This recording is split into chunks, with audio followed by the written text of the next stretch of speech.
17 दिसंबर 1995 एक Russian made AN-26 transporter plane Karachi से ढाका के लिए उड़ान भरता है, लेकिन ढाका की जगह वाराणसी लैंड करता है और रिफ्यूलिंग के बाद दोबारा टेक ऑफ कर जाता है। इस प्लेन में टोटल 8 विदेशी लोग सफर कर रहे हैं।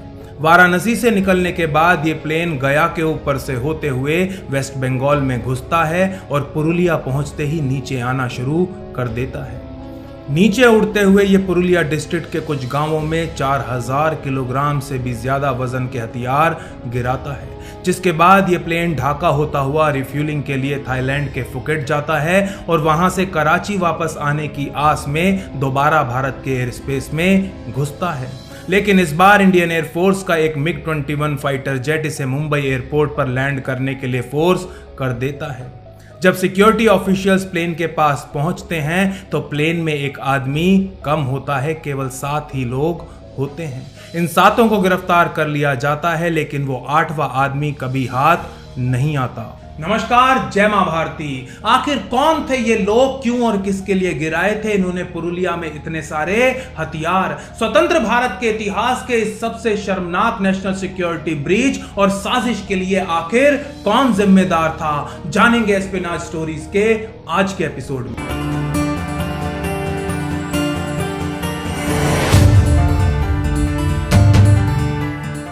ये AN-26 प्लेन जो कराची से भारत में घुसा था, वेस्ट बंगाल के पुरुलिया में इतने हथियार गिराता है जितने की एक छोटी मोटी बटालियन के लिए काफी होते हैं। यह हथियार गिराना कोई मिशन था या साजिश, और यदि साजिश तो कौन रच रहा था इस साजिश को?